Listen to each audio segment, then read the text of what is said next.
Théo? Ouais. Ok, salut tout le monde, c'est Tom de la chaîne Et Action. On se retrouve pour une toute nouvelle vidéo de l'Histoire 2. Aujourd'hui, on s'est attaqué à un des plus gros chefs-d'œuvre cinématographiques de tous les temps. On s'est occupé de Retour vers le futur, le tout premier opus. Donc on va aller voir des gens dans la rue pour voir s'ils s'y connaissent un minimum dans le film. On va leur parler des acteurs, leur poser des questions. Donc aujourd'hui on est avec Théo et Mathis, ça va les gars? Salut. Donc ouais, bon, on va y aller, vas-y venez.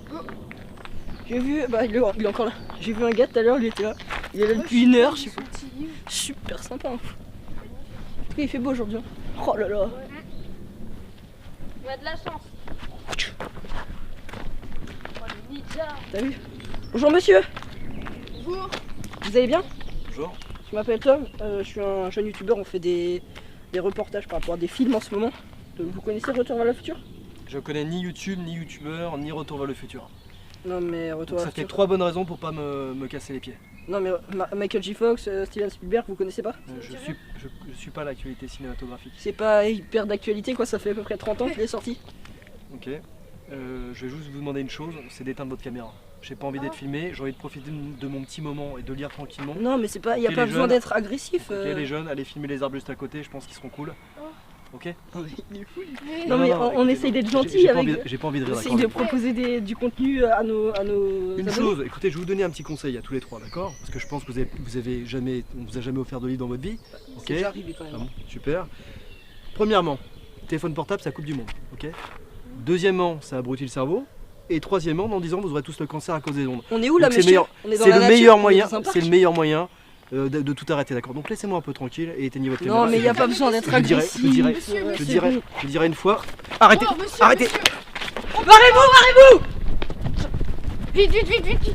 Il est fou. Allez, pars-toi! Bon les gars, j'ai parlé avec Théo et Mathis, ils m'ont dit que ma réaction elle était un petit peu abusée. Du coup, on va aller voir d'autres personnes dans la rue et je vais essayer de me calmer un peu. Mais bon, le mec il connaissait vraiment rien, du coup je l'ai giflé. Mais là je me calme, je vais essayer de rester zen. Bon, transition stylée. Attention. Les gens, du coup là on se retrouve dans une allée passante, c'est la fin des cours donc il devrait y avoir des enfants qui vont passer par là. On va essayer de voir s'ils sont un peu plus calés que les vieux par rapport au film. Donc bah tiens, il y a un petit là, vas-y. Eh petit s'il te plaît, je peux te poser des questions? Casse-toi, j'ai pas que ça à faire. Aïe, aïe, aïe, aïe, aïe. Eh oh, je suis puissant, ok? Putain, si on va voir la petite là où il y a un petit derrière en vélo. Elle me saoule. Vas-y, il y a une petite là-bas. J'espère que celle-là elle est un peu plus culture, mais. Eh, je peux te poser des questions s'il te plaît? C'est par rapport à un film. Tu connais Retour vers le futur? Quoi? Putain, Retour vers le futur, tu connais? Bah non. S'il te plaît. Putain, tu regardes quoi la télé franchement? Rien. Avant, je regardais Barbie. Ah. Mais maintenant, je suis sur TikTok. Non, pas non, vraiment non. TikTok! Putain, sérieuse? S'il te plaît. Ouais. Tu connais pas Michael J. Fox, Steven Spielberg quand même? Non. Allez, Bande d'enfants incultes. putain, il me saoule là! C'est TikTok. incroyable, Ah, vas-y, t'es vas-y. violente, On, hein. on se retrouve dans le studio, vas-y.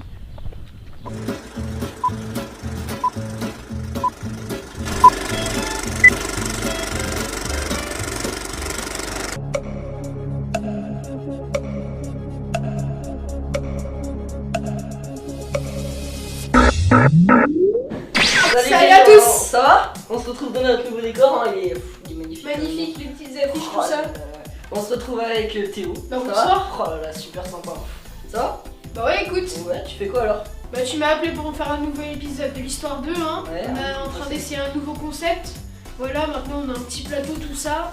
On va essayer de rajouter beaucoup d'humour parce que la dernière fois avec Titanic c'était vraiment pas forcément drôle. Bon, vous avez pu le voir tout à l'heure, ça s'est plutôt mal passé, hein. Mais, ils ont mérité ce qu'ils. On a été voir les gens dans la rue et puis bon, ils se sont pris quelques claques quoi. Alors du coup, moi aussi pour pas me faire claquer, bah j'aimerais bien te poser des petites questions sur le film. Bah écoute, vas-y, je suis là pour ça, mec. Hein. Alors comment Bob Gale et Robert Zemeckis ils se sont rencontrés? Bah alors, faut savoir que déjà tous les deux, Bob Gale et Robert Zemeckis, ils ont été tous les deux à l'USC School Cinematic of Arts. Quel accent, mais quoi? Je sais, c'est impressionnant. Donc ils se sont rencontrés et très vite ils se sont rapprochés, ils sont devenus assez potes. Et ils se sont rendus compte que Bob Gale il voulait devenir scénariste et Zemeckis il voulait devenir réalisateur. Et du coup ils se sont dit après la fin de leurs études et ils allaient faire un film. Et un truc qui les a beaucoup boosté aussi, c'est quand l'un des, si ce n'est le meilleur réalisateur et producteur de tous les temps est venu dans leur école, a montré à eux et à leurs camarades, donc c'est Steven Spielberg, il est venu leur montrer son premier long métrage. C'était pas Jurassic Park ou un truc comme ça, c'était Sugarland Express. Je sais pas si vous connaissez, non c'est pas... Non, c'est son premier, et la jeunesse de Steven Spielberg, et ça les a boostés, ils se sont dit nous aussi pourquoi on pourrait pas le faire, et c'est à partir de ce moment là qu'ils se sont dit vas-y c'est... Toujours poursuivre ses rêves les enfants. Yes.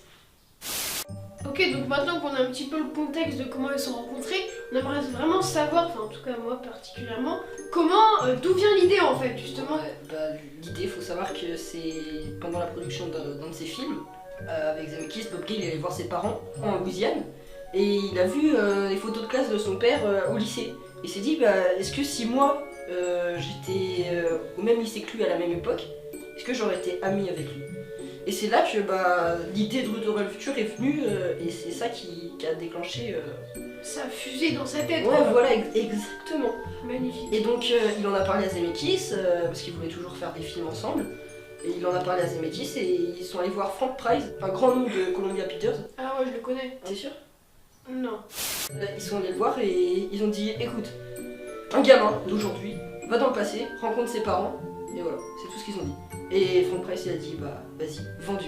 Ils ont exposé l'histoire en 30 secondes et début d'une aventure pleine de surprises. Vraiment ça fait quoi. Oh là là. Ok, très bien, donc maintenant qu'on sait ça, j'aimerais vraiment savoir quelles étaient en fait les premières versions du film quoi. Alors il faut savoir que dans les premiers scénarios, Marty et Doc, ils étaient pirates.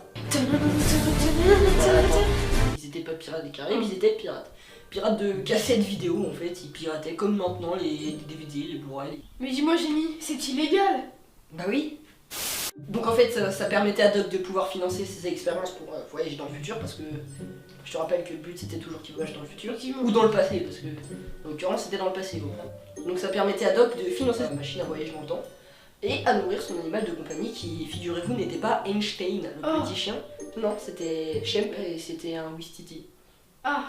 Donc il manquait un truc à Doc pour pouvoir voyager dans le temps. Et figurez-vous que cette chose c'était du Coca-Cola. Quoi? Ouais, en fait Marty a renversé du Coca-Cola sans faire exprès dans la machine et ça a fonctionné quoi, du Coca quoi. Après la suite ça change pas spécialement de l'histoire, enfin à part quelques petits changements normal, mais dans la globalité c'est la même histoire, sauf la fin. La fin c'est... L'idée c'était que pour revoyager dans le temps, Marty il a besoin d'une bombe atomique. Et donc ils sont allés dans une base nucléaire et ils se sont fait attaquer par des missiles, des militaires, oh là là c'était horrible. Sauf qu'en fait la machine à voyager dans le temps elle était blindée donc en vrai il a rien eu. Il voyage dans le temps, il retourne chez lui, il sort de... Ah oui j'ai oublié, il sort pas d'une DeLorean d'ailleurs, il sort pas d'une voiture non plus. À la base la première machine à voyager dans le temps c'était un frigo. Comme de Just-It en fait.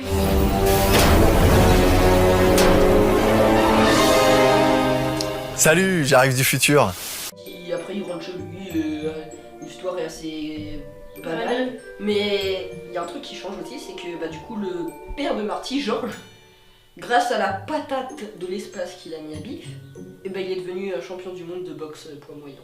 Biff, on rappelle, c'est le méchant dans tous les retours vers le futur. Ouais, il est trop beau en plus, je tiens à le dire. Grâce aux connaissances hyper avancées de Doc sur le coca magnifique, la boisson. On a la petite bouteille de coca là dans mes mains. Yes. Magnifique. Coca-Cola Light. C'est moi qui fais le montage. Hein. Bah oui, je sais, justement. Allez, bonne chance Théo. Du coup, ils vivent dans un monde hyper avancé pour l'époque, qui était en 85 déjà, je vous rappelle, et à la fin du premier jet. Déjà qu'en fait en 2015 ils croyaient qu'il y avait les voitures volantes, nous on les a pas encore en fait, on est en 2019, il y a pas mal de temps d'attente, voilà. Booster un peu. Donc Sid, il donne quand même plusieurs choses à changer dans le scénario de Retour vers le futur à Gale et Zemeckis. Il leur dit alors déjà je veux que la mère de Marty s'appelle Lorraine comme sa femme. Il veut également que le singe se transforme en chien parce qu'il veut... Il dit les singes ça fonctionne pas au cinéma. Par la planète des singes. Genre, ouais. Déconnecté.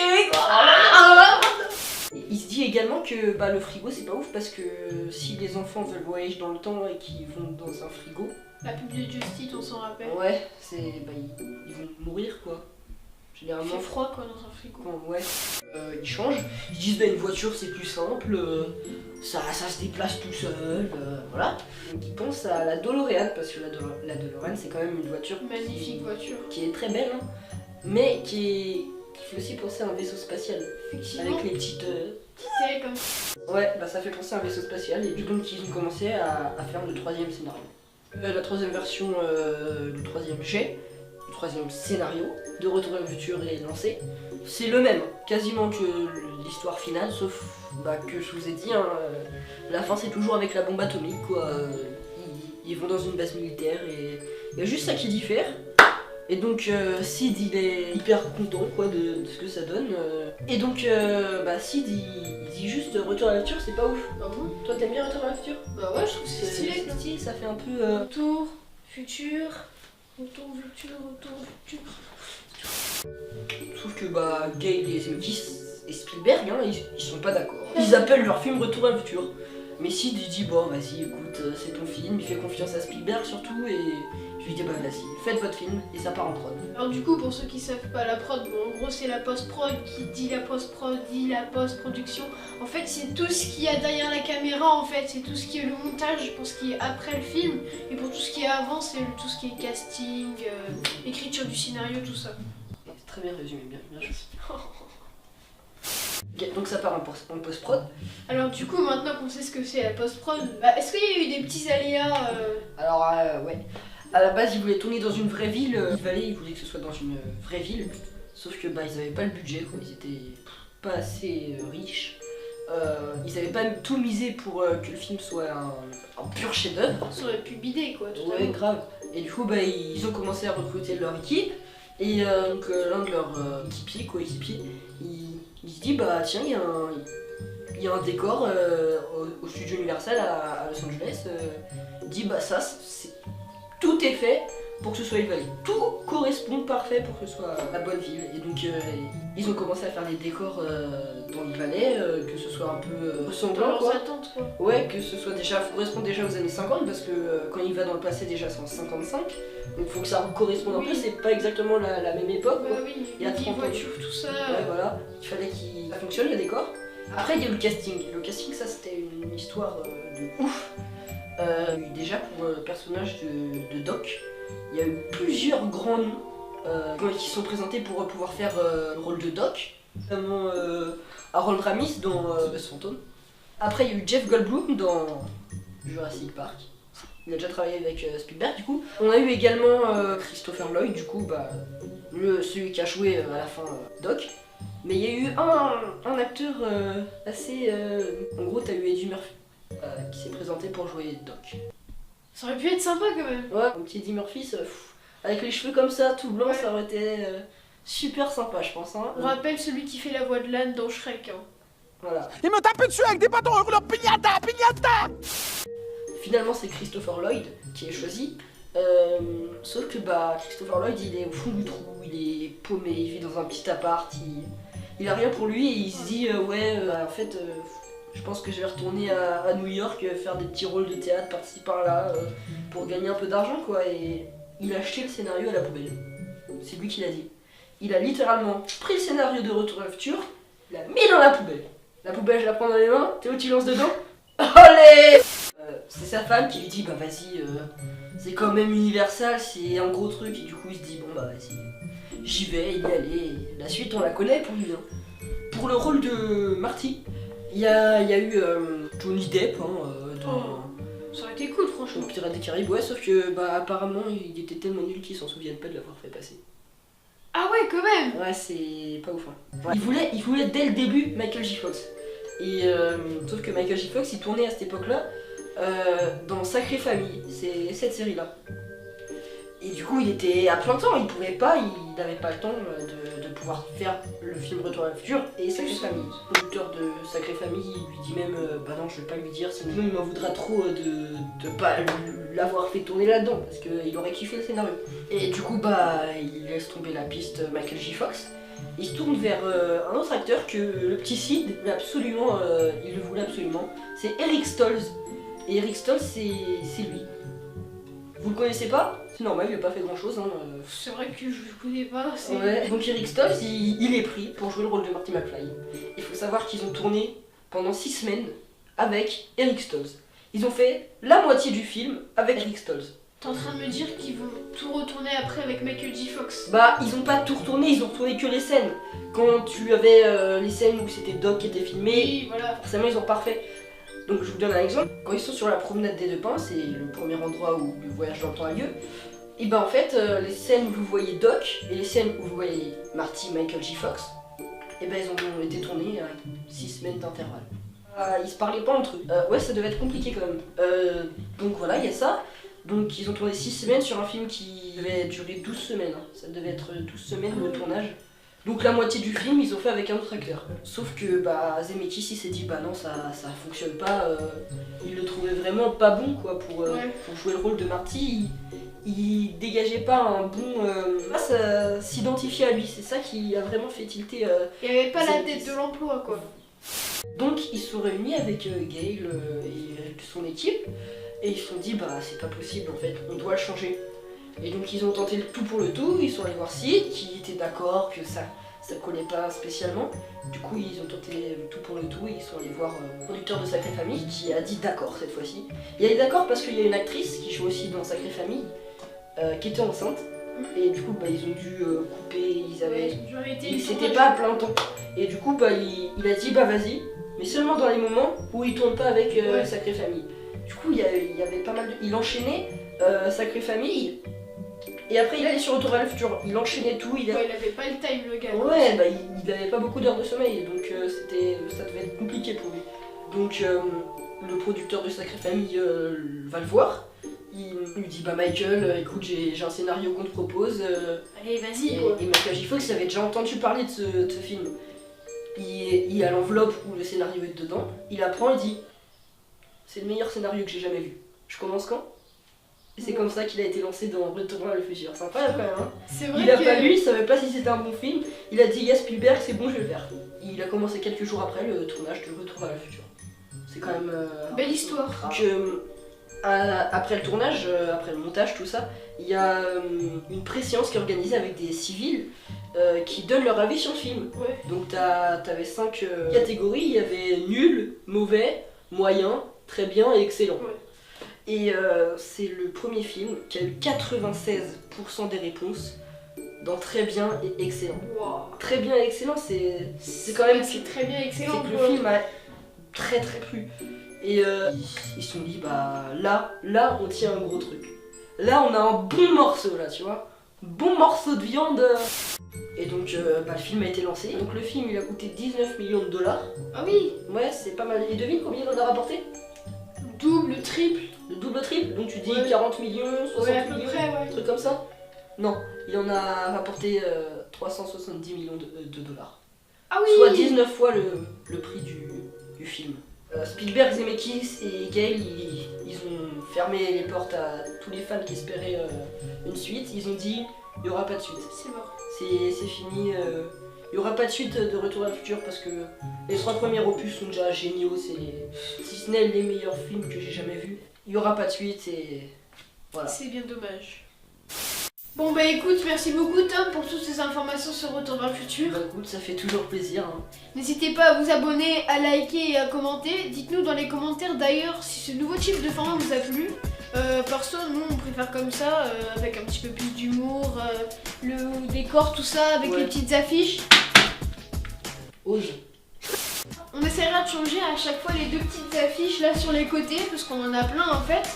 N'hésitez pas à nous dire dans le sondage ce que vous voulez pour le prochain épisode entre Terminator, Jurassic Park et Les Dents de la Mer.